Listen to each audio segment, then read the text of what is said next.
Hello, I'm Stephen Piper. I'm a non-resident senior fellow at Brookings and a William Perry fellow at Stanford University. And I will be moderating the first panel of today's discussion, which is going to look at the Russia-Ukraine crisis.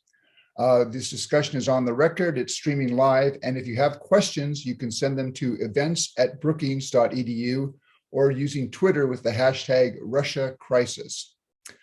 The first panel is going to look at how we got to this crisis. Why did this crisis break out at the end of 2021 and 2022? Now, it's actually been building for some time. There was a Russian buildup near Ukraine back in April, although the Russians drew down their forces, although they left some equipment behind. But then we saw a new buildup beginning in October. And it's estimated now that the Russians are assembling some 60 battalion tactical groups, about 100,000 troops either on or near the Ukrainian border, and that buildup continues. And you have coming out of Washington, but also out of NATO, expressions of extreme concern that the Russians, in fact, are preparing for major military action. On the diplomatic front, the Russians in December presented draft US-Russia and draft NATO-Russia agreements. Those agreements, according to American and NATO officials, contain provisions that are simply unacceptable, such as demanding that NATO agree to not enlarge any further and agree to withdraw troops from allies that joined the alliance after 1997. Now, they also say that some elements could provide a basis for negotiation, such as discussions and negotiations on constraints on the scope and size of exercises. Last week, there were American-Russian meetings, and there was a NATO-Russia Council meeting, and the Russians were giving a fairly clear idea of what was and was not negotiable in their draft agreements. At the end of the week, the Russians were noting positive nuances, but also making the point that has been reiterated that their key security demands had not been met. Today, Secretary Blinken and Foreign Minister Lavrov met for 90 minutes in Geneva. The sides report the talks as businesslike, but no breakthrough. Secretary Blinken has offered to provide a written response to the Russian proposals. And it looks like he's trying to extend the diplomacy, but it's not clear that there's any reason to expect that the written responses would differ from what the Russians heard last week and have heard subsequently in American public statements. But we're going in this panel look at why did this crisis break out now? Russia frames this as a crisis between NATO and Russia, talking about NATO enlargement, although since 2004, NATO has added only 4 countries, all of which are in the Balkans, 1,000 kilometers away from Russia. And to explore these questions, we have 3 excellent speakers. Pavel Weve, who's a research professor at the Peace Research Institute Oslo and a non-resident senior fellow at Brookings. Angela Stent, who's senior advisor to the Center for Eurasian, Russian, and East European Studies at Georgetown and a professor emerita there, as well as a non-resident senior fellow at Brookings. And Jeremy Shapiro, who's the research director at the European Council on Foreign Relations and also a non-resident senior fellow with Brookings. So Pavel, let me start off with you and pose this question. This crisis looks like it was manufactured. I mean, the Russians created it by posing military forces near Ukraine. Why is Moscow doing this now, and what does the Kremlin hope to achieve? Yes, it is a big question. And I'm not sure that all our kind of training and expertise can provide an answer. It's a crisis unlike any other war Putin has engaged in. And he started his reign with a war in Chechnya, and there were quite an impressive track record of various wars and conflicts through his 20+ years of reign.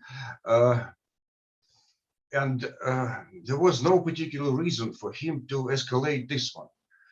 There doesn't seem to be any particular trigger.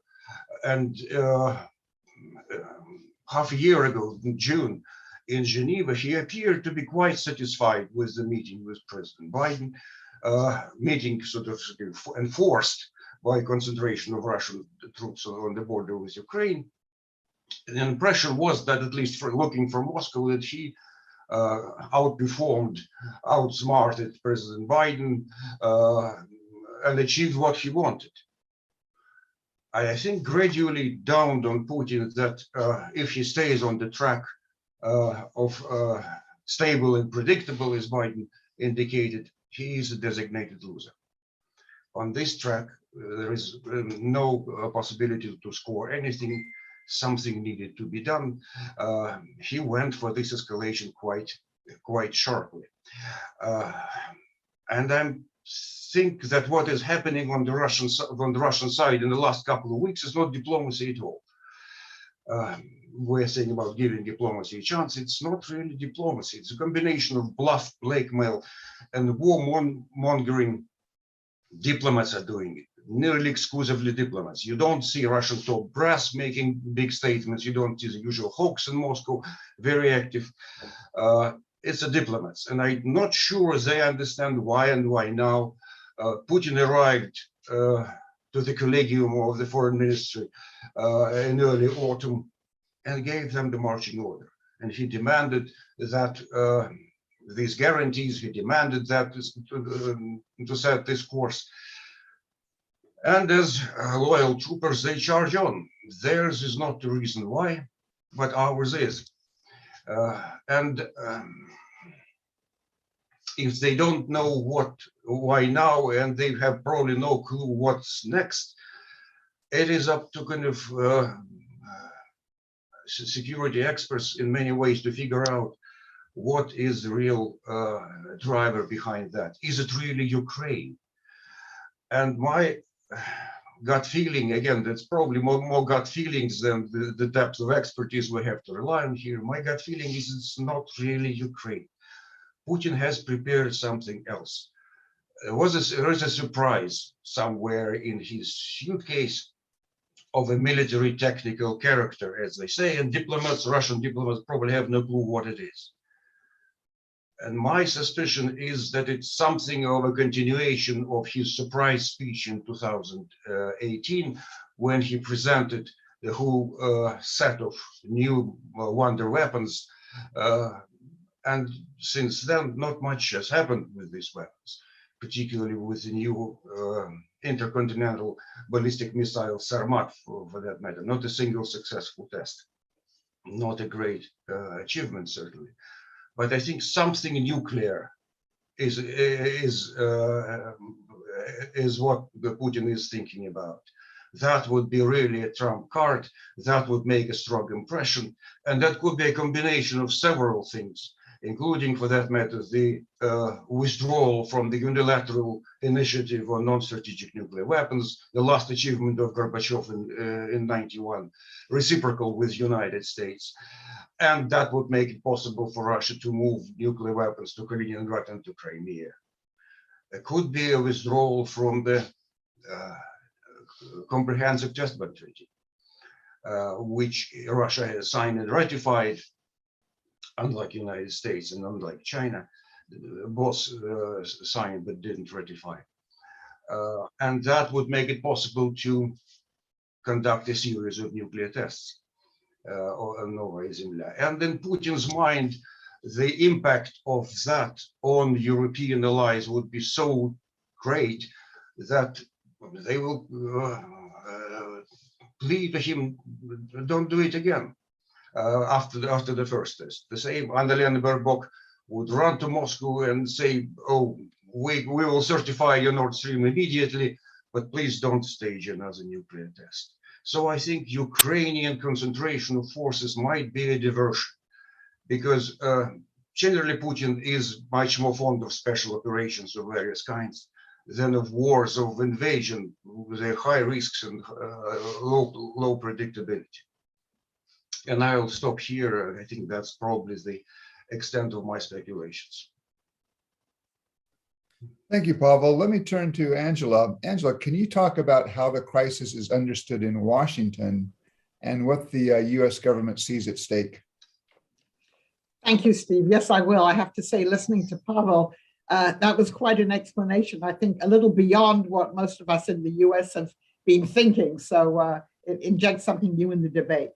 So I think that most people in Washington understand that the crisis between Russia and Ukraine is a reckoning that's really been about 30 years in the making.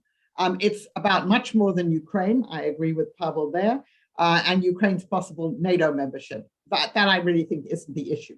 And in my opinion, and I think in the opinion of many people in the administration, it's about the future of the European security order that was crafted after the Soviet collapse.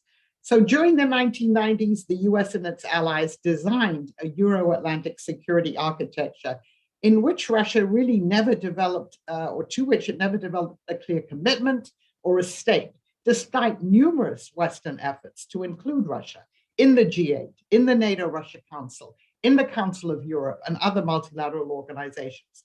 And since Putin's come to power, really, he has been challenging that architecture. And really, for the first 21 years of his rule, he's complained about Russia's peripheral role in security arrangements, because Russia really doesn't have decision power. That's how it sees in what happens in Europe. And he's demanded that the West recognize a Russian sphere of influence, of privileged interest in the post-Soviet space. And now we see Putin taking the next step. He's threatening to use military force to undermine the current order and return Russia to what he insists is Russia's rightful place on the European continent, which, when he looks back to the Soviet period, was essentially dominating half of the European continent, and really to acknowledging Russia's rightful role in global affairs. And I think he sees this as an opportune time to do this. In his view, the United States is weak, it's divided, and it really hasn't been able to pursue a completely coherent foreign policy, and has been rhetorically focused on China, and has, until very recently, sort of wanted Russia to play a secondary role in all of its calculations. And don't forget, Vladimir Putin is now dealing with his 6th US president, so he has seen them come and go. So I think Putin's the core driver of much of this, the background to this crisis, is that he wants the West to treat Russia as if it were the Soviet Union. That is to say, a great power to be respected and to be feared. I don't think he wants to recreate the USSR, but he seeks recognition really as the leader of a great power with these special rights in the neighborhood. Steve Pfeiffer has already described what's in the 2 treaties that were proposed on December 17th, but it would really mean that Ukraine, that all of the other post-Soviet countries, as well as we now know Sweden and Finland, would have to commit to permanent neutrality. They would have to eschew seeking NATO membership. NATO would retreat to its 1997 military posture before the first enlargement, and it would have to withdraw all the troops from Central and Eastern Europe. And just again today, the Russians have specifically said Bulgaria and Romania must get rid of all the sort of NATO infrastructure, troops, and everything that they have. So this would reduce the NATO military presence to really what it was at the time of the Soviet collapse. And that's not acceptable to NATO's 30 members. Now, I think Russia wants more than just a veto right over the foreign policy choices of its NATO members, of its neighbors, but it really wants to ensure that they're pro-Russian governments in those countries that border Russia, and including foremost in Ukraine. So the crisis is understood clearly in the United States as being about Ukraine's ability to make sovereign choices about its domestic and its foreign policy orientation. What's not clear yet is whether the Russians really want to negotiate, or whether they want to use failed negotiations to justify some kind of military incursion into Ukraine. Today's talks, of what we've read so far between Secretary Blinken and Foreign Minister Lavrov, appear to give some cause for very cautious optimism. At least we know that negotiations will continue, and there is some talk of a possible second in-person meeting between President Putin and President Biden. But on the other hand, as Steve has pointed out, if you look at the Russian military posture, it certainly sends the message that an invasion could be imminent, and we see that happening every day. So one of the challenges for the United States and its allies is understanding the various scenarios under which a Russian military incursion could occur, and then what the appropriate response will be. And that really is a major challenge at the moment. So you have a scenario where Russia could use a number of hybrid tactics, cyber attacks, false flag operations, where it looks as if it's Ukrainian troops attacking the Russian-backed separatists in the Donbas region. There can be different kinds of political subversion in Kiev to subvert the government. We've already seen that going on. But that's not a kinetic war, right? but it could still be deeply destabilizing to Ukraine. So how do you respond to that?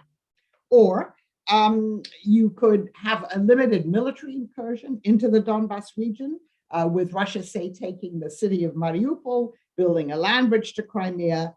It could recognize the independence of the Donetsk and Luhansk people's republics, so-called people's republics, as it recognized the independence of Abkhazia and South Ossetia. Or there is, in my opinion, the less likely scenario of a full-fledged invasion where you have Russian troops going as far as Kiev. So there may be allied unity on how you respond to this last scenario, a full-scale military invasion. But it's not clear that that unity would be there in the event of a more hybrid or localized invasion.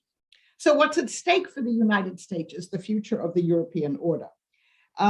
A major military incursion by Russia will have destabilizing ramifications far beyond Ukraine and even beyond Europe. Even a limited military incursion into the Donbas to take more territory would further destabilize Ukraine and impede its ability just for the government to function properly. So at the moment, the US has a three-pronged strategy: negotiate with Russia, continue to arm the Ukrainians, and thirdly, work with our allies to craft a punishing sanctions regime, both to try and deter Russia and then implement them should a Russian military incursion occur. So allied unity has prevailed so far, and I think we have to give both the Biden administration and the Europeans, NATO, much credit for that. And there's been many consultations with the allies, with partners in Eastern Europe as well. But we have also seen possible cracks in allied unity, which I'm sure Jeremy will talk about. And so I think it's still too early to know whether this combination of diplomacy and deterrence is going to work. And so finally, I would just say the United States is going to have to craft a modus vivendi that's acceptable to both sides, to the transatlantic alliance and to Russia, without compromising the sovereignty of its allies and its partners. But I think it's clear that even if a war is avoided, I don't think we're going to go back to the situation prior to April of 2021. I think the ultimate result of this crisis could be a third reorganization of Euro-Atlantic security since the 1940s. The first one, of course, was the Yalta system, if you like, the division of Europe into two rival blocs following World War II. The second rearrangement came between 1989 and 1991 with the collapse of the communist bloc and of the USSR, and with a vision of Europe whole and free. Putin has now directly challenged that order with his moves against Ukraine.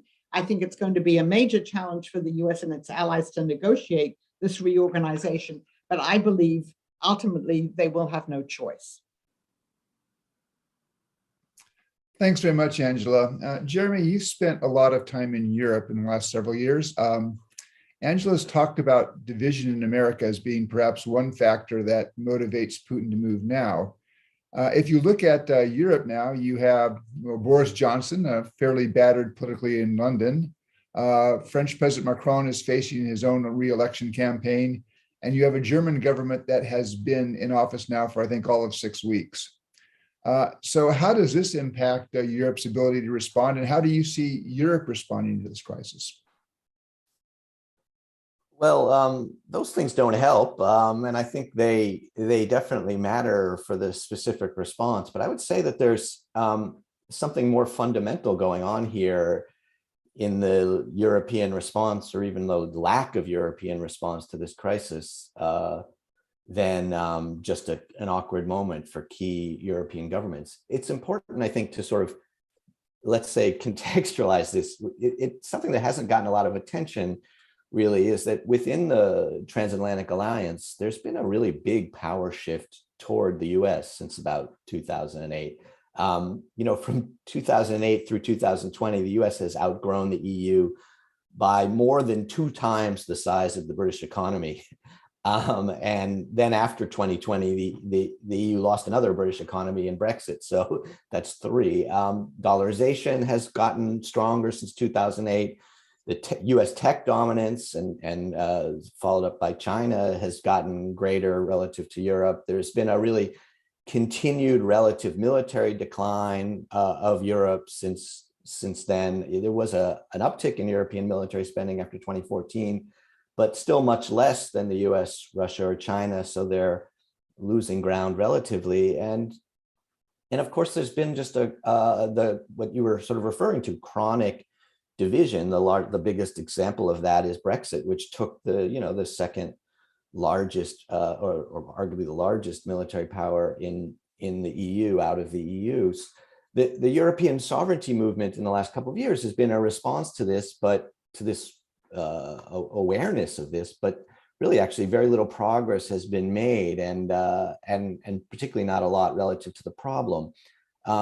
So interestingly, even as the US is losing relative power, relative to emerging powers like China and India, it's been gaining power relative to its traditional allies. And I think what that has meant in this crisis is that there is a sort of return to the Cold War era dependence on the US in Europe, and thus to some of the Cold War habits. So we see that the UK seems to have a desire to please the US and to hug them close. We see Germany trying to lie low and hoping to free ride, but probably ultimately going with the US. And we see France attempting to assert its independence, but not being able to do so because it can't really find any followers for its leadership. And of course, these differences mean that the EU as a whole and the EU machinery is powerless because of the lack of consensus in Europe. It's not, from a European perspective, it's not as if the last 5 or 10 years didn't happen. They understand what Trump and the polarized politics in the US means. They understand that the US withdrawal from Afghanistan and the shift to Asia mean that there is a real desire on the part of the United States to be less involved in Europe. They also understand that when it comes to what a war with Russia would mean, a Russia-Ukraine war would mean in terms of economic fallout, in terms of refugees, in terms of energy cutoffs, and even direct military threats to EU and NATO member states, that the EU is a lot more vulnerable than the United States to this crisis, and that it has and probably has different priorities than the United States, even as they share overall interests. So what that means is that overall, there's a lot of uneasiness with the US, particularly in Western Europe. That's mostly due to its domestic politics and its lack of credibility and competence, that it might create a mess for Europe in this crisis. And then in Eastern Europe, there's a lot of uneasiness with the Bush administration, the fear that they might sell out Eastern Europe to the Russians. But overall, there is a lack of unity, a loss of power, and an inability to reverse the trends I talked about. So they have very little choice but to follow the US in this crisis. And so I think the implications of that situation are that basically outside of Paris and Brussels, everyone in Europe is pretty desperate for US leadership in this crisis, even if they have different views of what the US should do. Inside of Paris and Brussels, they have little ability to change the situation. So it doesn't matter much if Macron's idea for a European approach to Russia is a good one. I happen to think that it is, but he doesn't have the followers among EU member states, especially Germany and in the East, that he would need to make it meaningful. Europeans are insisting on consultations, and they're getting them, but without an ability to present any unity or even many ideas in these consultations that can't really have much effect on the US position. The Easterners are trying to weigh in on Congress with some effect and through US domestic politics, rather than through trying to affect the geopolitical situation directly. And so all this means that Russia is somewhat verified in its view that Europe is a US puppet and doesn't really need to be engaged separately. I think it also means that Europe is unlikely to be either the problem or the solution in this crisis. It's hard to say, but I don't think it matters very much what most of the Europeans think. Any solution or lack of solution to this problem is probably going to come through a US-Russia channel. So you can see that in the case of a clear invasion, all of Europe is going to line up behind the US. the sanctions. In the case of a compromise, a U.S. compromise with Russia, the East will try to upset any deal through Congress, but probably have to end up accepting it. And as Angela talked about, in a more muddied situation, which is probably the most likely one, some countries will try to free ride and avoid sanctions, but basically they will do what the U.S. would like them to do. This is, I think, bad overall for a lot of obvious reasons. The U.S. really needs partners, not supplicants and free riders. And this is a major setback, I think, to the Biden administration's, regardless almost of how this crisis comes out, a major setback to the Biden administration's hope that the U.S. could concentrate more on China and leave some of these European problems to more capable European allies. Okay, Jerry, that's real interesting context. Jeremy, let me come back and ask a question to you. Is, with that background you've outlined, how would you assess, are the Europeans, though, fairly united now in the moment behind the US approach? This mix of offering diplomacy, but also holding out this threat of sanctions and other costs to the Russians should the Russians take military action? I'm not so sure it's exactly that they're united behind it. It's just that they're not in a position to object to it, and they're not going to do anything about it. And I think a lot of people in the East are pretty horrified by it. I think some people in the West, as I said, are uncomfortable because they are afraid of the crisis and the conflict that might result. But there isn't enough unity or enough leverage created to really do anything about it. So they have very little choice but to follow the US lead. And I think they will continue to follow the US lead unless the Russians really succeed at muddying the situation, as Angela was talking about. For those watching, let me remind you that if you have questions, you can submit them to events@brookings.edu or put them on Twitter using the Russia crisis hashtag.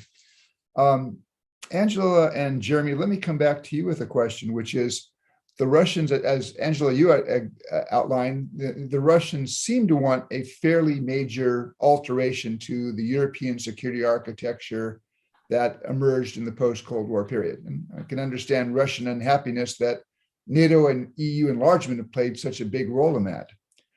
Do you think that the United States, Angela, and then Jeremy, do you think that Europe is prepared for that kind of reconstruction of a new architecture?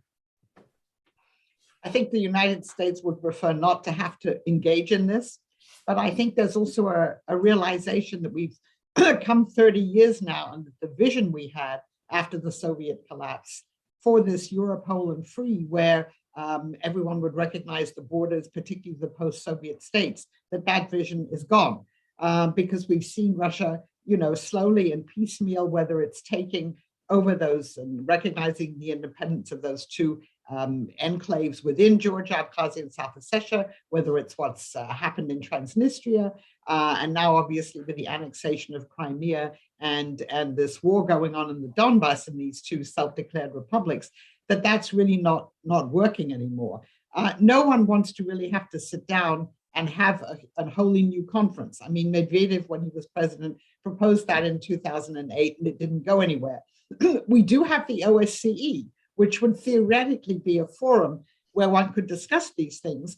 But just last week, the Russian ambassador at the OSCE, Mr. Lukashevich, after the meeting that they had to discuss Russia's concerns, was very dismissive of the OSCE and said this isn't a forum to talk about it, which is ironic since the Soviet Union was one of the major backers of the 1975 Conference on Security and Cooperation in Europe. So this is all by way of saying, no, the United States would prefer not to have to do this, particularly in some new conference form. I think what the US is trying to do, as we see now, is to take parts of issues where the Russians are concerned, and you yourself have talked about this and written about it, which would have to do with missile deployments, troop deployments, things like that, confidence building measures, and try and use that as a way of getting at these Russian concerns. But right now, the Russians seem adamant that that's really not what they want.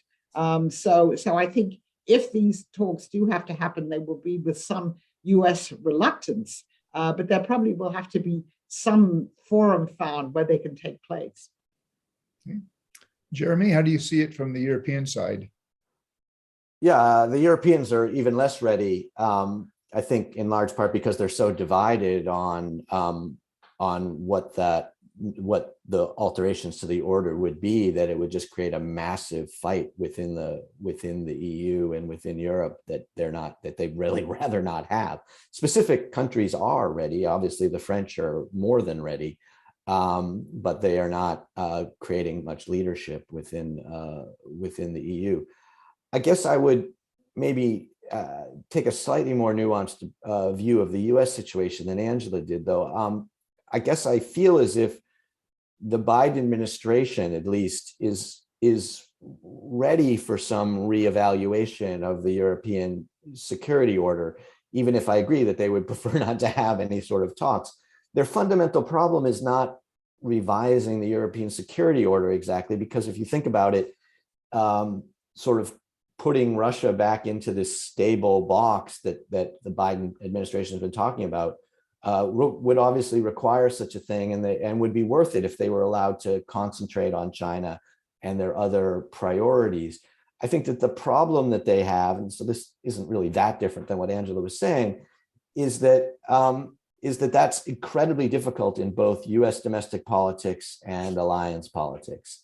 And that they're looking for formulas in both of those areas that can allow them to reach some sort of compromise with Russia that doesn't, in the first instance, reinforce this emerging weakness frame about the Biden administration and U.S. domestic politics, and won't allow them to be absolutely skewered in the Congress and in domestic public opinion for doing this. And in the second instance, won't create further ruptures within the NATO alliance. And so those are very difficult circles to square, and I'm not sure they're going to find a solution. And so I think in the end, I end up in the same place that Angela is, that they'll probably have to take the careful track. But I think it's important to recognize that they would probably like to do something on this, because they don't see any fundamental US interests at stake in the questions of Ukraine.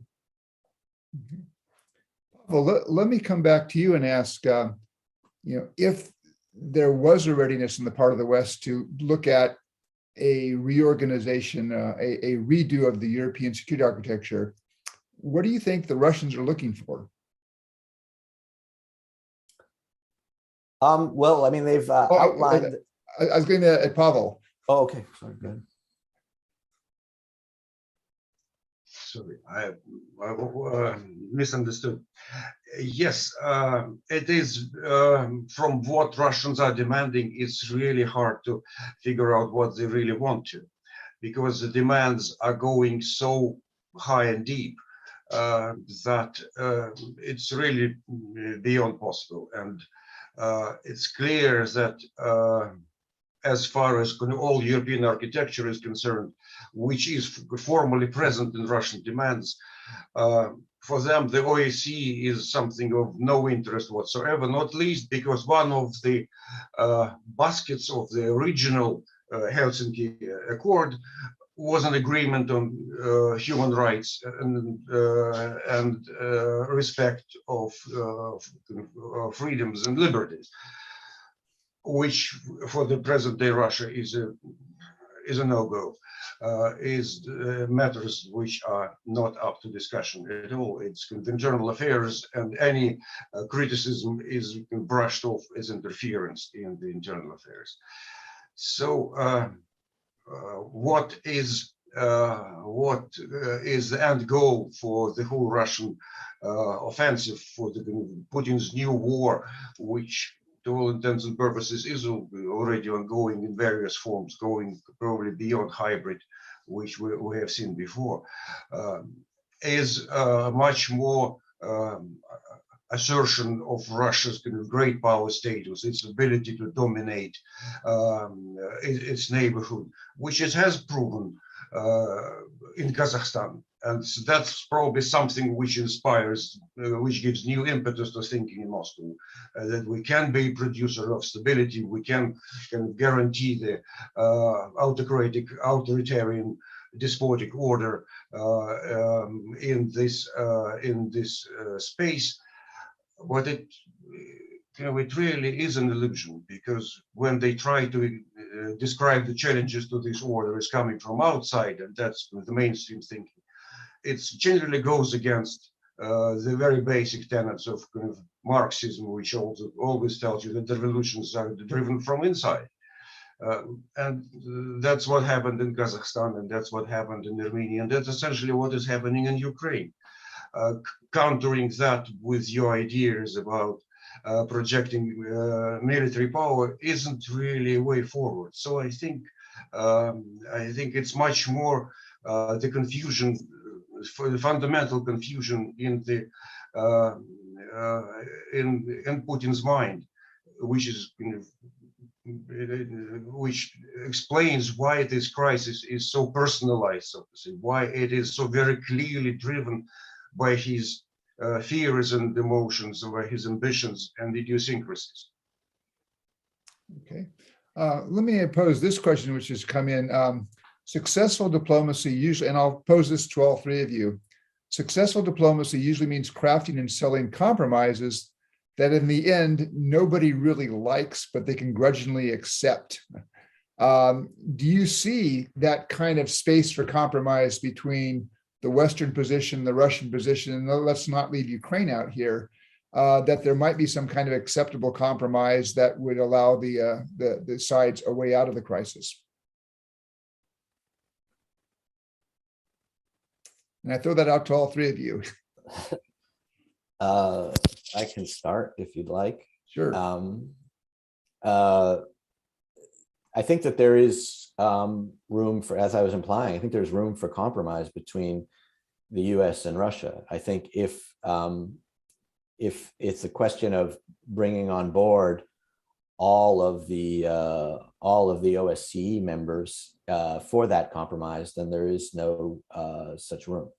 So on a certain level, the U.S. has to decide whether it's willing to accept compromises and impose that on certain of its allies.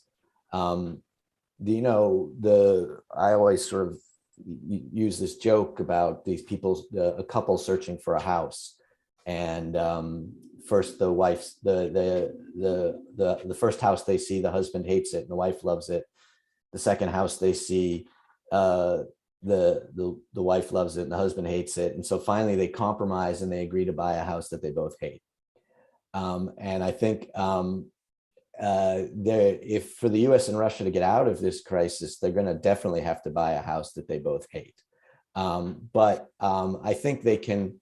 I think that there is, given that really there are so few U.S. fundamental interests involved in things like NATO accession to Ukraine, which after all, it's not U.S. policy to admit. There's no process for admitting Ukraine to NATO. So it seems rather strange to go to war with a nuclear power over something you have no intention of doing. So because this crisis is very much about abstract principles and not really very solid interests, it does seem like, to me, there's room for compromise. I think that for a variety of reasons that we've discussed, it may be incredibly difficult or even impossible to find that compromise. And I think that particularly relates both to U.S. domestic politics and to the alliance politics that we've talked about. Okay. Angela? Yeah, I mean, I agree with that. Obviously, if they do find a compromise, they won't be happy about it. But just to reiterate on the two fundamental demands, right? NATO is not going to say Ukraine will never join NATO because, again, it's very abstract. There's no process. But there is an understanding, and the Russians themselves know that as President Biden and European countries have said, right now, the issue of Ukraine's NATO membership it's not an actual issue, and it won't be for the foreseeable future, nor are there really plans to admit any other members in the near future. And therefore, there could be, there can be an understanding about that, even if you don't have, what the Russians are demanding, which is a written guarantee that this will never happen. I mean, that's possible. And I think on the other non-negotiable demand, as it's presented in the treaties now, which has to do with NATO, withdrawing to essentially where it was in 1997 before the first enlargement happened. There are discussions that I understand have already been at least laid on the table about troop movements, about certain classes of missiles and weapons not being deployed, certainly in countries like Ukraine. I mean, the Russians have raised issues about systems of missiles that the US doesn't, or weapons that the US actually doesn't have any intention of deploying. So it seems to me that on that broader issue about the sort of NATO forces and equipment in current NATO members, you can have some discussions about, and Stoltenberg, General Secretary of NATO, has said that, about reducing or taking Russian considerations into account. So I think there is room for compromise, but some of these compromises would have to be understandings and not necessarily things that are, assigned treaties. And I know that's going to be very difficult and maybe unpalatable, but it's not impossible.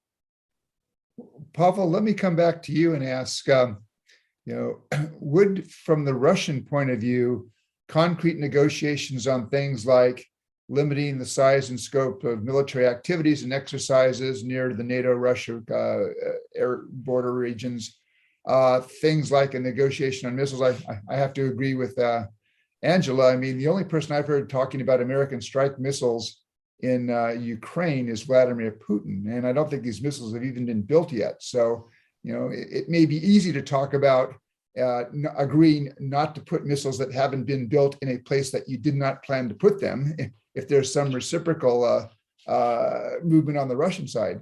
But Pavel, would that be enough? I mean, that you wouldn't, I mean, as Angela says, there's these abstract principles where NATO's adopted a pretty firm view. Would that discussion on arms control, transparency measures, would that be a diplomatic way out that the Russians could accept? Every logical reason points in this direction, that there is space for negotiations and for bargaining and for arms control. But it's very clear that Russian diplomats, Russian negotiators are not giving any mandate of this kind, that what is on the table is deliberately framed in such a way that compromise is beyond reach. So I don't think there is any chance for measures which generally could have been good for European security, could have really enhanced the posture in Europe, could have lifted a lot of tensions and reassured a lot of doubts. And it looks like Russia is not interested at all in these matters, because again, much like the idea of behaving in a stable and predictable way, for Russia, the compromises of the sort framed a situation where suddenly Russia is not important anymore, not interesting anymore, where stability, which is rebuilt and reconstituted, essentially means further destabilizations of Putin's regime inside. So I don't think compromise is in the cards. I don't think Moscow is looking for a compromise. I think Moscow is much more on the course of saying, we have tried everything, we have tried diplomacy, we have given it every chance, now we move. What sort of move? I think that is still debatable, and it still might be something surprising. I don't think Putin is going to deliver what is expected from him. Okay, we have about 1 minute left. In 20 seconds, can each of you say, where do you think we'll be a month from now? Will diplomacy still be ongoing? Will we have seen a Russian surprise? Will there be Russian military forces moving into Ukraine? I won't hold you to this because I would not want to make that firm bet myself, but what expectations? What's your answer, Steve? Huh? What's your answer first? My answer is I've been growing more pessimistic over the last 6 weeks that the Russians are painting themselves into a corner from which it will be very hard to extract themselves. Your turn, Jeremy. Fair enough. I think even though I don't know what I'm going to have for breakfast tomorrow morning, I still think that a month from now, we will roughly speaking be in the same place that we are today, which is that we will be still under threat of this, but negotiations will still be continuing. Angela? I would just remind you that in a month's time, the Beijing Olympics will just have ended. And people think that if Russia is going to strike militarily in some fashion, it would wait until then to do it. It doesn't want a repeat of what happened in 2008 when the Georgia war with Russia broke out just during the Beijing Summer Olympics.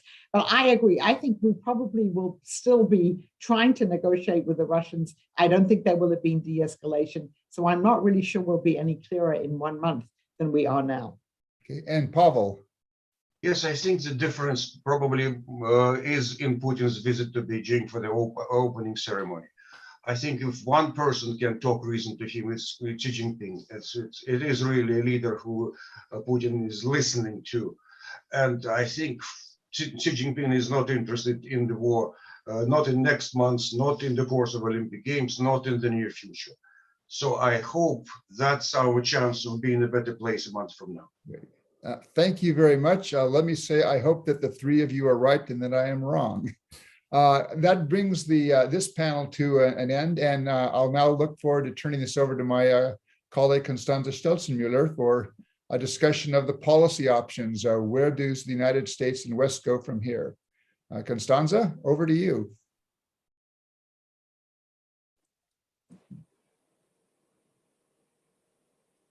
Hi there. Hi, everyone. Good morning. My name is Constanze Stelzenmüller. I'm Fritz Stern Chair and Senior Fellow at the Center on the US and Europe at Brookings, and it's now my pleasure to moderate our second panel about policy options for de-escalating tensions. I'm going to be joined by three colleagues. Fiona Hill, a Senior Fellow at the Center on the US and Brookings. Jim Goldgeier, James Goldgeier, who is a visiting fellow currently with us, but is on a sabbatical at Stanford for now, in probably much nicer weather than we have here. And finally, hi Fiona, I just introduced you. And then Douglas Rediker, who is a non-resident senior fellow also at the Center on the US and Europe. Before I go over to our panelists, I just want to remind everyone that we are on the record today and streaming live. And if you have questions, please send them by email to events@brookings.edu or on Twitter using the hashtag Russia Crisis. And with that, Fiona, I'd like to start with you, if I may. This second panel, as I said, we're going to discuss policy options to deal with this crisis. We already had some of that in the first panel, but you, as one of the country's preeminent Russia experts, the author of a biography of Putin, and having served as a Russia advisor and Putin whisperer, as it were, for 3 different administrations. It seems to me, watching these conversations between the administration and the Europeans, and the administration and the Russians, and the Europeans and the Russians, that I sometimes wonder, A, whether we are finding the right way to talk to Putin and the Kremlin, and conversely, how good the Russians are at reading us. Do you want to get us started off on that? How do we conduct this diplomacy? Is there anything, are we getting it right? Is there any recommendations that you'd like to give? Look, I think there were a lot of issues, and one of the reasons I came on a bit late there was still scrambling to listen to. I missed what Pavel said at the very end because I had to watch on YouTube before I came in here. So, you know, I'm sure there was a pearl of wisdom there that I've missed, because I think the way that our colleagues have laid this out just really underscores the problem. First of all, we have some structural problems, as all of them have laid out, just in the kind of the nature of the European institutions, the divisions that Jeremy described, the dilemmas that are facing this administration. As Angela, also made clear, I think, bear in mind Angela's point that Vladimir Putin has been in office at the same time as 6 different US presidents. I was saying 5 in previous things, but I think, kind of making that count along. That underscores the very question that you have raised, Constance, about how good are we is talking to the Russians and communicating. We is a changeable entity all the time. There are different people out there talking. As Pavel has described at different phases, the Russian diplomats are not always fully empowered or even fully informed as they go into negotiations. They have their talking points. They themselves don't necessarily know what Putin is thinking, let alone whether we think what he's thinking. Our diplomats, when they go out to these talks, actually have quite a lot of latitude and quite a lot of scope to propose all kinds of things, like further talks on key issues, as was being laid out in the previous panel. But from Putin's point of view and the Russians' point of view, he's been there the entire time. He's something of a unitary actor. There's not much opposition to anything in Russia right now. The only real viable opposition to run against Putin, if he's at re-election in 2024, is Alexei Navalny, and he is in a penal colony. Other opposition has been muted and silenced or neutered completely. The Russian press isn't on Putin's back at every moment. He isn't a member of a political party, so he doesn't have, anybody breathing down his neck about, he doesn't have Ted Cruz, sitting there in the Russian parliament, constantly not just second guessing him, but, pushing through, bills or blocking ambassadors, for example. I mean, he can really act with a certain kind of impunity. At least, kind of in the domestic front. As Pavel has said, he has plenty of opportunity for a surprise. I mean, I think, what Pavel said there should really be getting a lot of our attention now. I mean, I do hope that, the people are listening to this and, now thinking, yes, he could act in many different ways, not just in Ukraine. And the point of this is how then, as you've suggested, to communicate.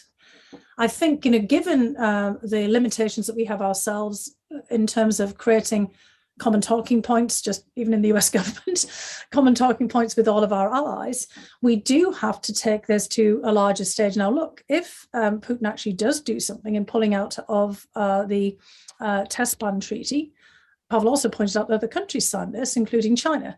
And at least, they put it on the agenda. It's been signed and ratified by the countries. Other countries may not have actually ratified it, as Pavel was, just clarifying that a moment. But it is an international treaty. And there are other instances here where there is a larger forum and a larger set of issues at play. A lot of the things that Russia is doing right now have implications beyond the European security arena. So if I was thinking about this and, advising it, and, which I am, is how to get other countries involved in the discussions here. And if Russia violates, the test ban treaty and does a test on Novaya Zemlya, it's not just be Europe that'll be worried. It'll be, we've been worried about North Korea, for God's sake, in terms of testing nuclear weapons and missiles. We're here trying to have discussions again with Iran about going back to the negotiating table on the JCPOA. What Russia will do in all of these instances, including invading Ukraine, will put larger international issues at stake and set a precedent for others. So that will be one way in which we can approach things. And I think, on the financial, and, thinking about Doug and, Jim and what they might say here, there will be much broader implications of anything we do as well for other international issues. So we have to think about this in a much bigger frame than just, what is happening narrowly here on Ukraine. I think, the previous panel really put us there in a very different place. Thank you, Fiona. I think that's a really valid point. I mean, Pavel's suggestion of Russia sort of pulling out of CTBT does seem to indicate as though Putin was extending this, shall we say, framing of a stress test, pushing multiple pressure points. That's what he was doing previously in the fall, wasn't he? By pressuring us in the Black Sea, in the Baltics, the ASAT test, which created so much debris that the people on the International Space Station had to scramble for cover, and so on. And that would be yet another pressure point, extending the radius of the regional area in which he has applied that. I think that's a very useful point. Let me ask you something else, which is one of the readings of his behavior that has cropped up is this is a lonely man who gets very little advice, who has stopped listening to his advisors, and whose mental state may be sort of, I mean, frankly, occasionally I've been joking about this, but that it's maybe there's a kernel of truth. It makes him sound like Howard Hughes in his final years, sort of holed up and not quite connected to reality. Do you think that this is remotely accurate? And if so, does that add to the risk of this situation? Look, I mean, we all have to be careful about projecting mirror imaging. I mean, all of us, kind of seen ourselves sitting in the same little Zoom box, for years. Yep. I didn't think I'd still be 2 years on. Still saying, look, I've still got my Christmas tree back here. I can't even, get out of December. So, there is something to be said. If we all want to, project onto Vladimir Putin our own angst and anxiety about where things are heading. He is a human being.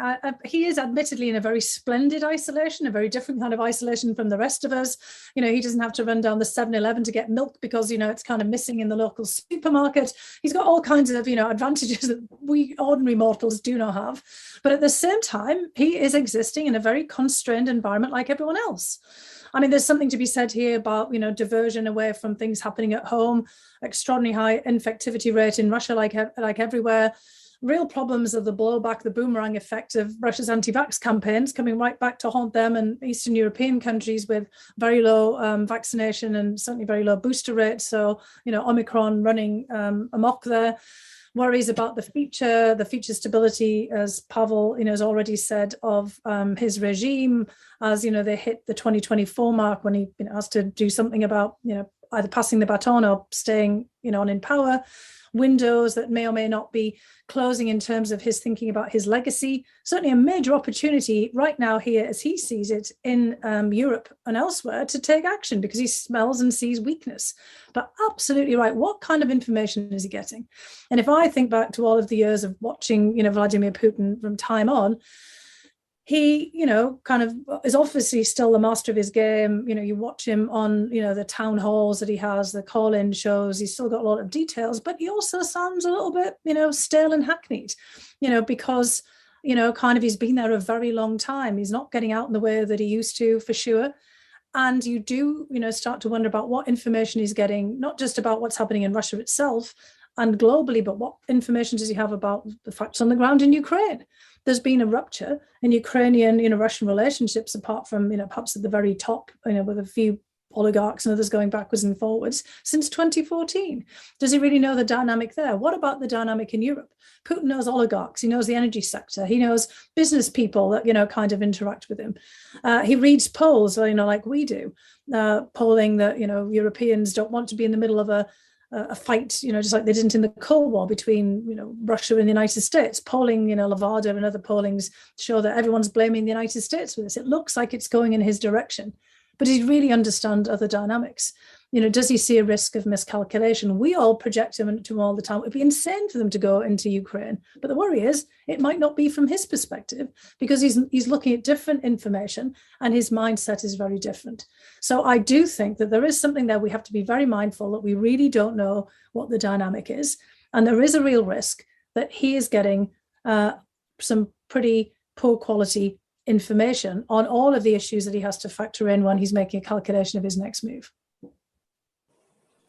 Right. Well, I take your point on the importance of not projecting our own fears. I think that's a really important reminder. Let me move to Jim Goldgeier. Jim, let's move from the personage of Putin and the Kremlin to the US and NATO. But I'd also like to talk about the US-Ukrainian bilateral relationship. Do you want to give us a roundup of how effective you think US-NATO diplomacy has been and what the options are there? Sure. I mean, it's great to be with everybody. And first of all, I just want to say, I mean, I think the Biden administration has done a really good job in recent weeks with all the moving parts that exist. I mean, and there are a lot of moving parts. As you mentioned, there's the US-Ukraine relationship, the NATO-Ukraine relationship, you know, trying to ensure that the Ukrainians don't do something that gives Putin, you know, a pretext to invade, that they don't do something escalatory as happened in 2008 with the Georgians and Russians leading to war.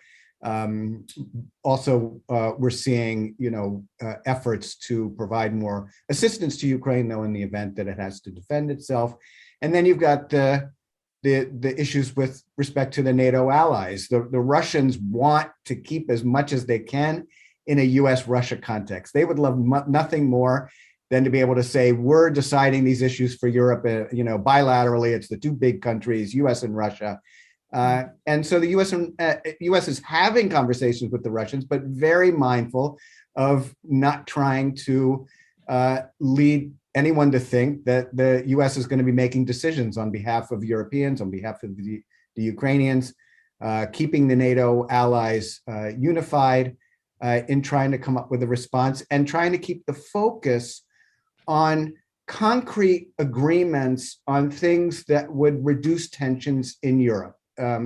Issues like missile deployments, issues like size and scope of military exercises, you know, other confidence building measures. The United States recognizes, the European allies recognize, Russia has security concerns, just like any other country. Ukraine has security concerns. Estonia has security concerns. What can be done concretely? And just want to mention one other thing, which is this bigger issue that was proposed by the Russians in December, and that they keep coming back to, in this question of a written response to this big demand that NATO and the United States provide a written guarantee that Ukraine will never become a member of NATO. I think people who think there's a silver bullet here, and that if just the United States and NATO agreed that they would never, in a written manner, that they would never take Ukraine into NATO, that's some kind of silver bullet.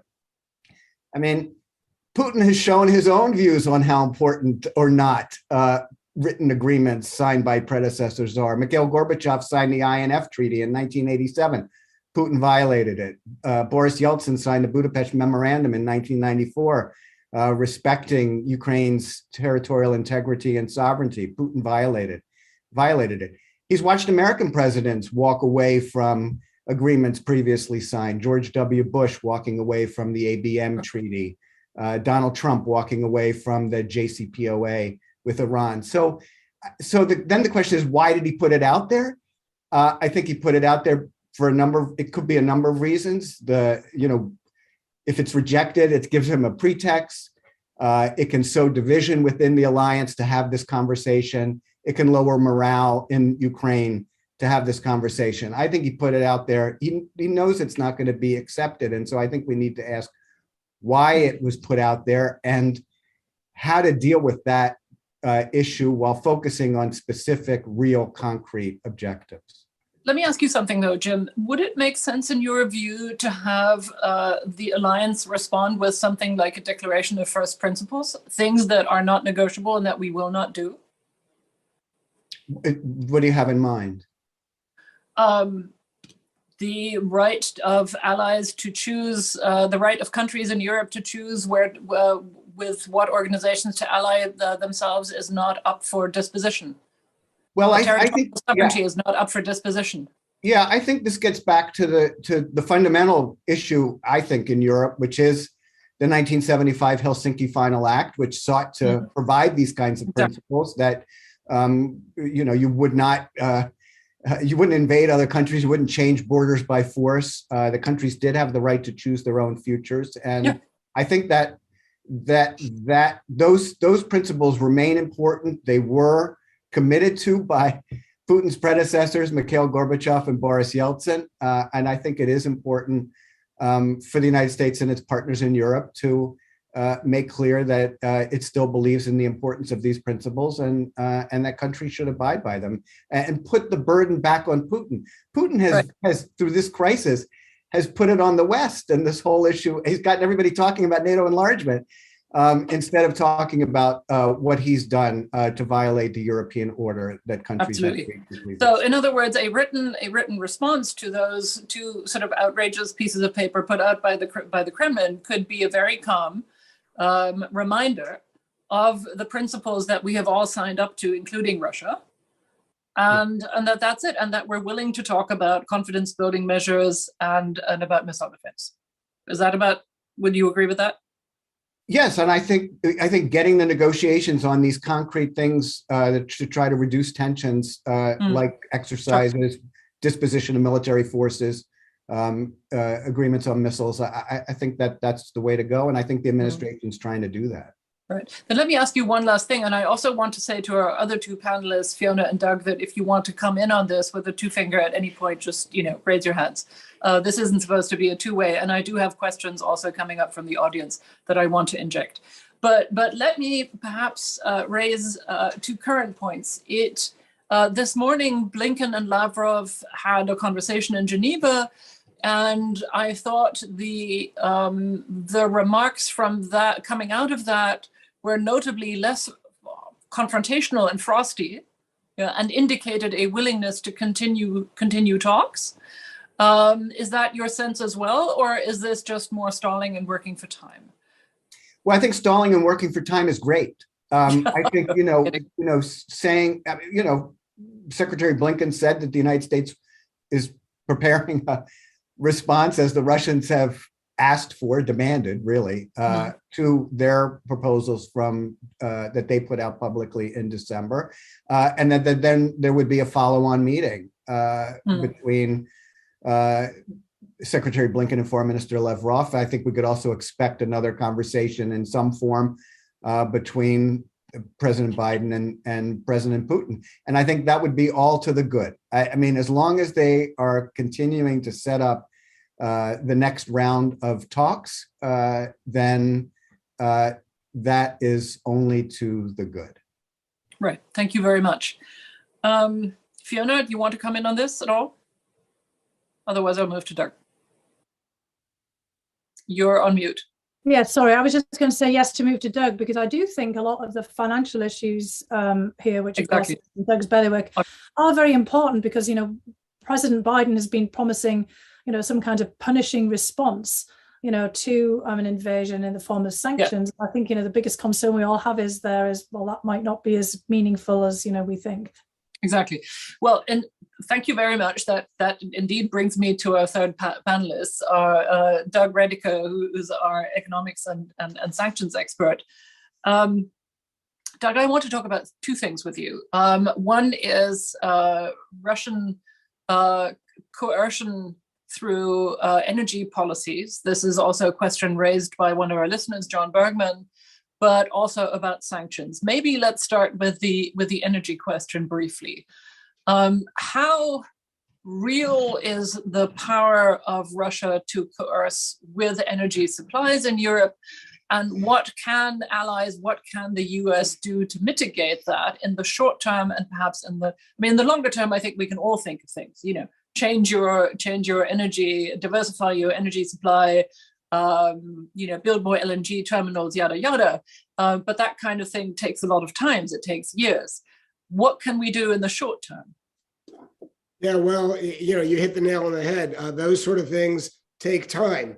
And certainly the US and others have been warning the EU, specifically Germany, let's point out, for years about the EU's gas dependency problem on Russia. Obviously, this is a topic that came up repeatedly when Angela Merkel was the chancellor. There were a lot of commitments made about, if Russia were to use energy as a weapon, as if this was a theoretical concept that had never been contemplated for real, much less actually undertaken, which of course we know is not the case. So Europe has been willfully blind to the fact that they've got this, Russian gas dependency problem.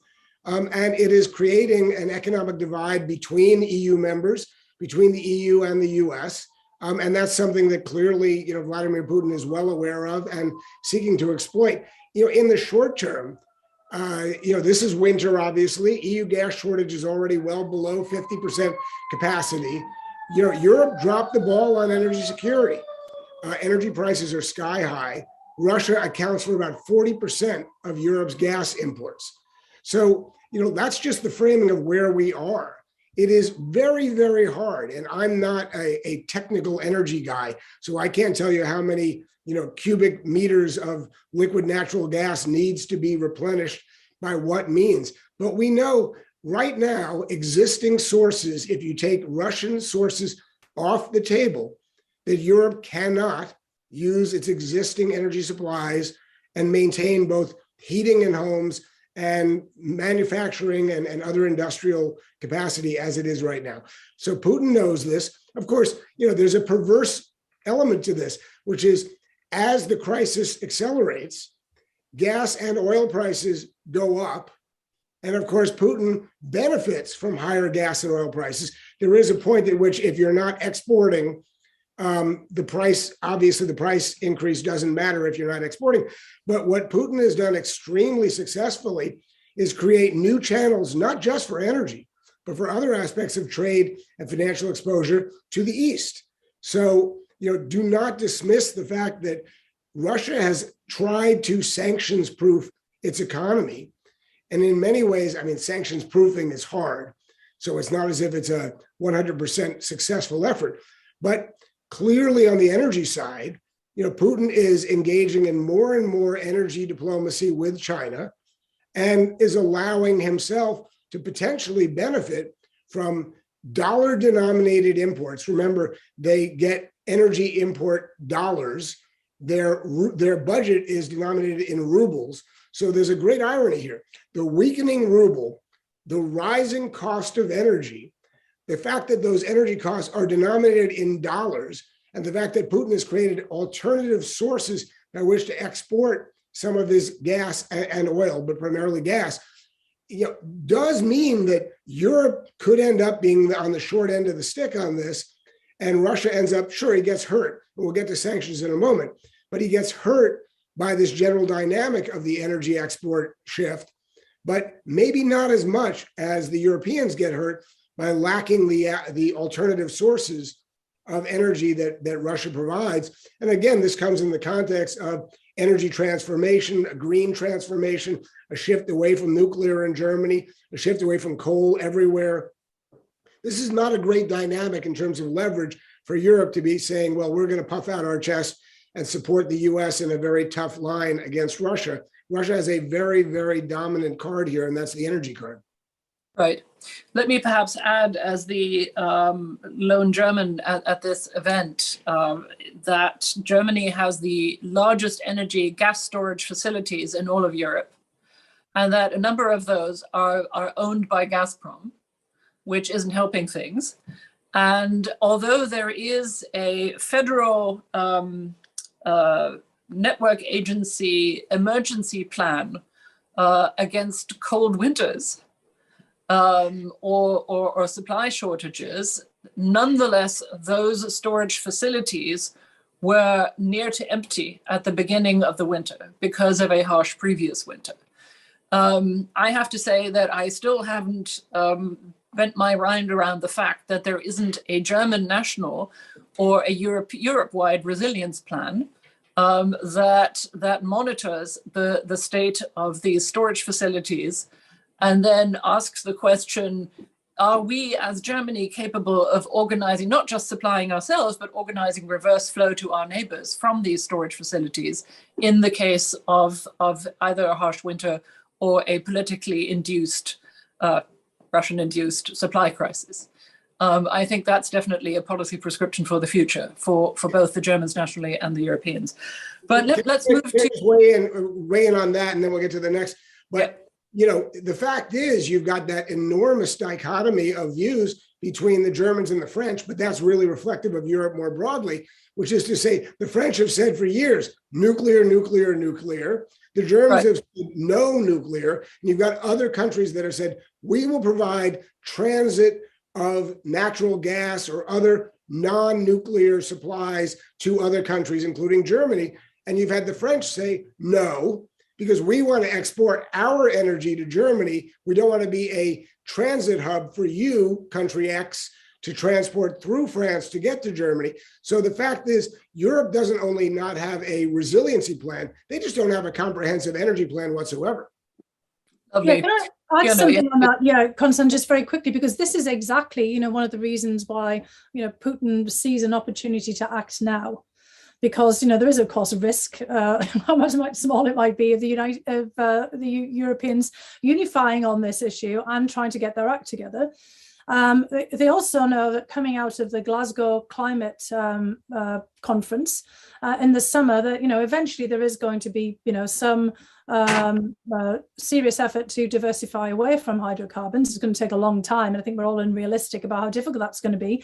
But that also actually factors into the chaos that we have at the moment, because gas is always seen as a transitional fuel on the move to something else. And so that actually somewhat precludes then that strategic thinking in that short to medium term, if you don't know what that is, of building up these storage facilities and, building intercontinental connectors. I mean, one of the issues was for LNG, for example, not just from the United States, but building, interconnectors across Europe to create that resilience in a more diversified network. And, one of those connectors would have to go across the Pyrenees. From Spain to France, and the French, for all the reasons that Doug has said, were reluctant to do that. And also given the fact that, in the future we have to move away from gas anyway.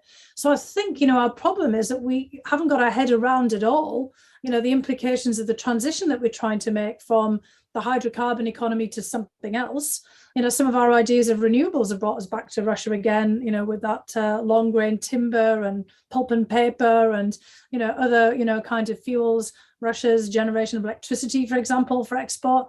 And we just, because we keep moving on in time and changing governments, with different perspectives and, different representatives, while Putin stays the same and focused on all of this, and as does Gazprom and, the Russian energy sector, we just have an awful lot of problems to contend with. Putin knows it, and this is a great opportunity to move now before, we start to get our act together in some way. Right. So much for that sorry part of the picture. Doug, let's talk about economic sanctions. I have a question here from a gentleman called Peter Asperstrand.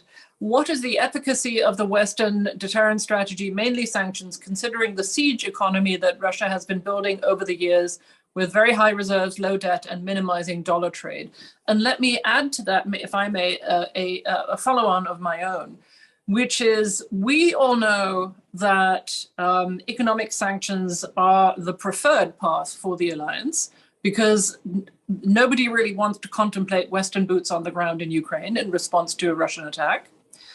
But that these economic sanctions will generate massive blowback on Western economies, and Europeans are much more vulnerable to that blowback than America is. And the first and foremost among those who are vulnerable are, in fact, my country, Germany, and then after that, Italy. Is it possible to conceive of a strategy that encompasses this blowback and tries to mitigate it or minimize it? Well, all right. So first of all, the U.S., which is obviously leading on the economic sanctions creation front, is not going to use the same playbook as they did in 2014. And in 2014, the idea was you created an escalating ladder of sanctions. And let me just take a step back and without going into too great detail, remember the premise of economic sanctions is that it hurts commercial and financial private interests. And at least in the US, but certainly in most, if not all, European countries, you can't do that without a legal predicate for doing so. So crafting these sanctions is hard. It requires a lot of work. It requires a lot of coordination between the US and Europe. It requires a lot of coordination with the legal authorities. It's hard to do.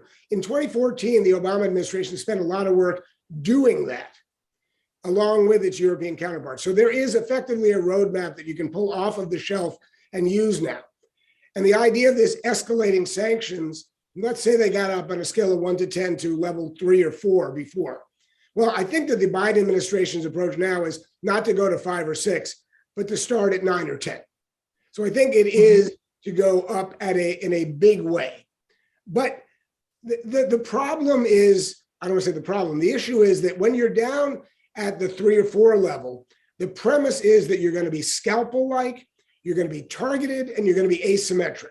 You're going to try and hurt the other guy more than you hurt your own interests. That makes sense. The problem is, now if you go big, you are by definition going to be hurting their interests a lot and our interests a lot too. And as you said in asking the question, Constanza, a lot of the economic relationships between Russia and Europe versus Russia and the US are way disproportionately tilted towards Europe. So when we, the US, ask our European allies to come along in a big sanctions package, it makes great strategic sense. But let's be clear, it hurts them, European countries, more than it hurts us, American commercial interests. That doesn't mean it won't be hurt across the board. And it starts from the premise that in a warlike setting, which is effectively what this is, you've got to be willing to take a hit. You've got to be willing to make a sacrifice. And again, the old way of looking at sanctions was minimize the sacrifice on our end to maximize the targeted impact on the other end. And now if we go big, it is likely to be maximum, a lot of impact on all sides. And that is going to have some pain. So even if we do get there, it is really going to be, and I think Pavel said it before, I think we all agree, Europe will reluctantly in some cases, but it will reluctantly go along with a major sanctions package initiated by the US, whatever that looks like. But how long is that sustainable? We'll see. And as we said before, Russia is sanctions-proofing its economy, looking to the east with China.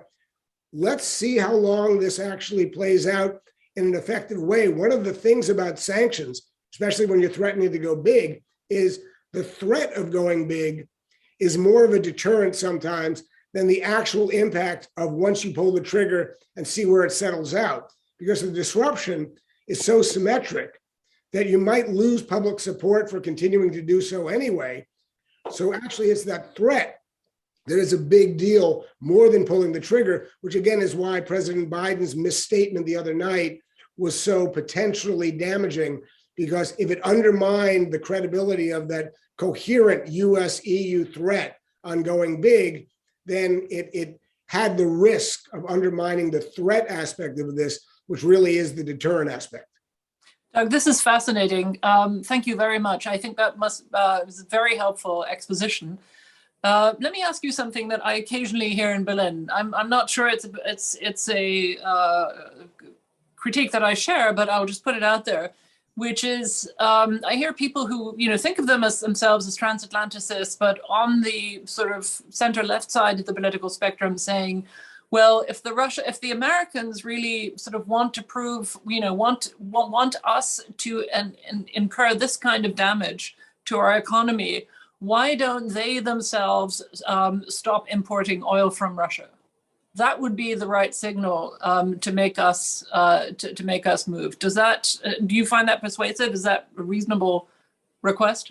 So I'm not an expert on oil import export dynamics, but I don't. First of all, oil is a global commodity, so we know that it's on ships. That's why there's a market price. Liquid natural gas is more difficult to transport, and that's why it's a more discrete pipeline-based or other forms of transit. But there's an oil price out there, and I think the U.S. is.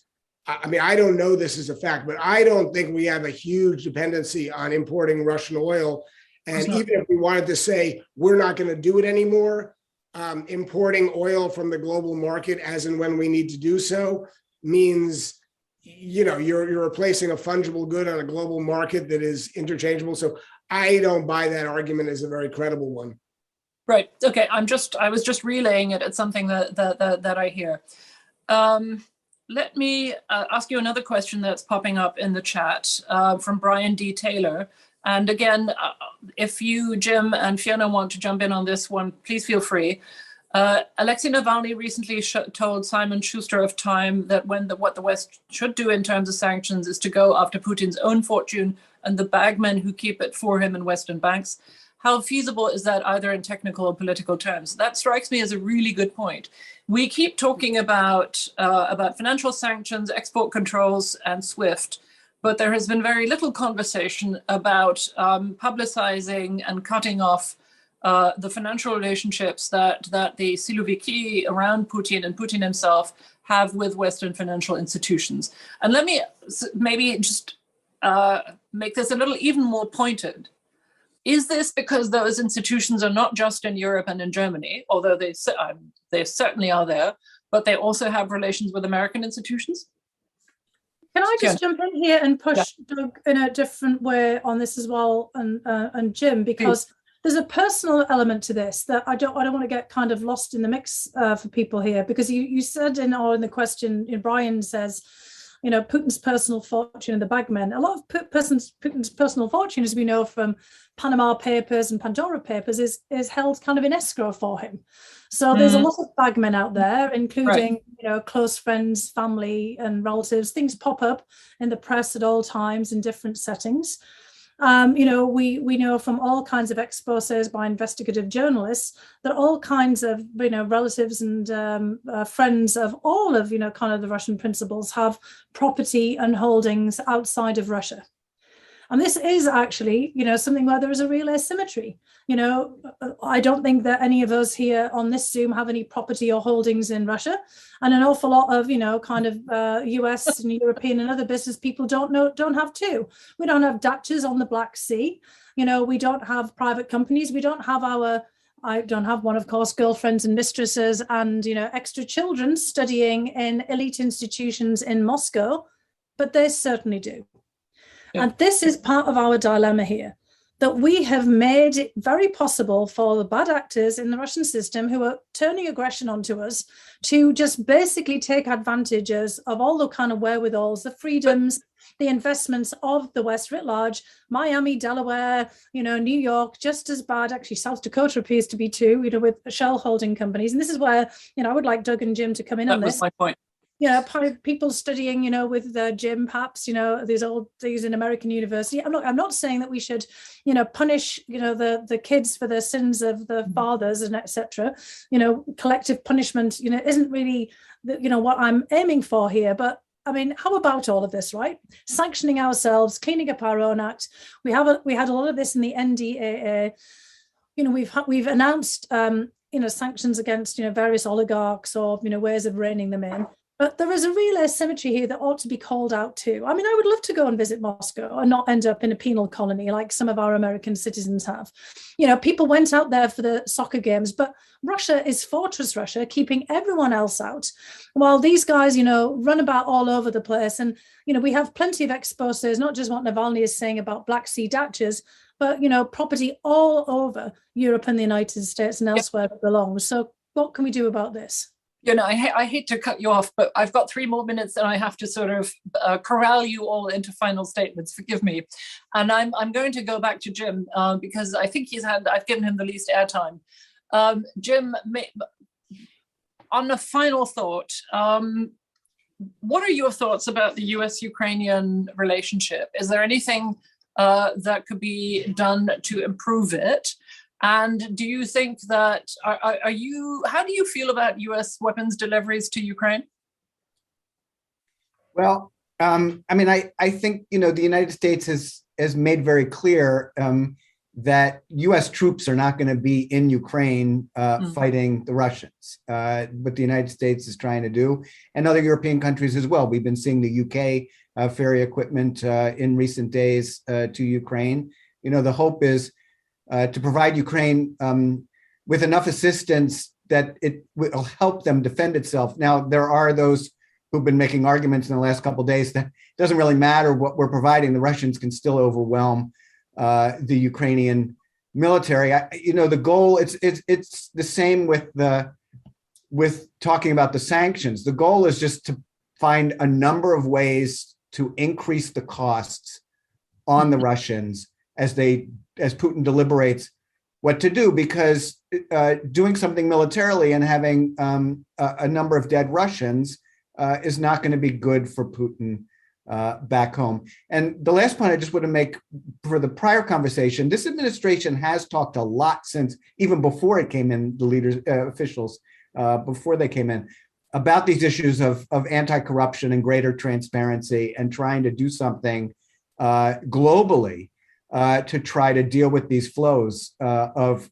money that are going in from Russia and other places, going into Europe and the United States. And I think it's important for them to keep a focus on that. All right. Doug, you know what? I'm going to give you the last word since I have one more minute. Forgive me, Fiona. This has been a terrific conversation with all of you, and it could have gone on a lot longer. Apologies to everybody's questions that I haven't taken. Hate on me on Twitter if you want. Doug, what about Fiona's suggestions of tackling these private money flows? So, feasible? Well, unfortunately, it's not, and that's the problem. So I talked about a roadmap that was created under Obama because of how complicated these legal issues are. It is multiple times more complicated to actually go after individuals who, as exposed in secret papers that are leaked to a journalistic operation, and allege a connection between Vladimir Putin and multiple bearer bond shell companies in, dodgy jurisdictions, to go after them under the force of US and EU sanctions and say, we have a legal ability to do this because we know that you are actually fronting for Vladimir Putin, et cetera, et cetera. That's a very easy thing to say on a talk show. It is not so easy to prove if you're the United States Treasury or their European counterparts. So again, it goes back to my earlier point. We have a rule of law-based society. We have private creditors and private interests that will be hurt by sanctions, and we have to be careful about how we impose them, even if we really want to, and we think they'd be effective if we did. All right, that was a very stark final word. Clearly, we're going to have a separate event about all this. Thank you. This has been a terrific conversation. I knew that my work as moderator would just be minimal here. No moderating required. Thank you, Fiona Hill. Thank you, Jim Goldgeier in Stanford, and thank you, Doug Rediker, for this conversation. It's been great. Thank you to our listeners and watchers for sending in questions. Apologies to all those whose questions I haven't referenced. But please stay with us. We will have more events about this topic, I'm sure. Have a lovely weekend, everyone. Cheers. Thanks for watching. Be sure to like and subscribe for more videos from Brookings.